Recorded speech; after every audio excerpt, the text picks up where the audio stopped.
ಅಲ್ಲಾಹನಿಗೆ ಕೃತಜ್ಞತೆ. ಅಲ್ಲಾಹನು ನಮ್ಮನ್ನು ಸೃಷ್ಟಿಸಿದನು.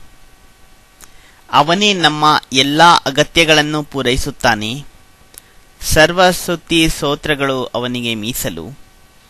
ನಾವು ಅವನಿಗೆ ಮಾತ್ರ ಕೃತಜ್ಞತೆಗಳನ್ನರ್ಪಿಸುತ್ತೇವೆ. ಅವನ ಗುಣಗಾನ ಮಾಡುತ್ತೇವೆ. ಅವನು ಪರಮ ದಯಾಮನು, ಕರುಣಾನಿಧಿಯೂ ಆಗಿದ್ದಾನೆ. ಅವನ ದಯೆಗೆ ಯಾವುದೇ ಮೇರೆ ಇಲ್ಲ. ನಾವು ಏನೂ ಆಗಿರದಂತಹ ಒಂದು ಕಾಲವಿತ್ತು. ಅಲ್ಲಾಹನು ನಮ್ಮನ್ನು ಸೃಷ್ಟಿಸಿದನು. ನಮಗೆ ಉತ್ತಮವಾದ ದೇಹವನ್ನು ನೀಡಿದನು. ವಿಶಿಷ್ಟವಾದ ಸಾಮರ್ಥ್ಯಗಳನ್ನು ದಯಪಾಲಿಸಿದನು.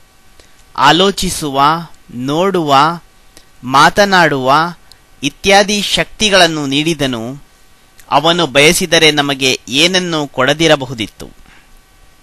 ಆತನು ನಮ್ಮನ್ನು ಹುಳುಕೀಟಗಳನ್ನಾಗಿ ಸೃಷ್ಟಿಸಬಹುದಿತ್ತು. ಕಲ್ಲು ಮರಗಳನ್ನಾಗಿಯೂ ಮಾಡಬಹುದಿತ್ತು. ಆಗ ನಾವು ಏನನ್ನು ಮಾಡುವಂತಿರಲಿಲ್ಲ. ಆದರೆ ಆತನು ಮಹಾ ಅನುಗ್ರಹ, ನಮ್ಮನ್ನು ಮಾನವರನ್ನಾಗಿ ಸೃಷ್ಟಿಸಿದನು. ಅಲ್ಲಾಹನು ಸೃಷ್ಟಿಗಳಲ್ಲಿ ಸರ್ವಶ್ರೇಷ್ಠ ಸ್ಥಾನ ಮಾನವನಿಗಿದೆ. ಅವನು ನಮ್ಮನ್ನು ಮಾನವರನ್ನಾಗಿ ಸೃಷ್ಟಿಸಿ ನಮಗೆ ಅತ್ಯುನ್ನತ ಸ್ಥಾನಮಾನವನ್ನು ದಯಪಾಲಿಸಿರುವನು.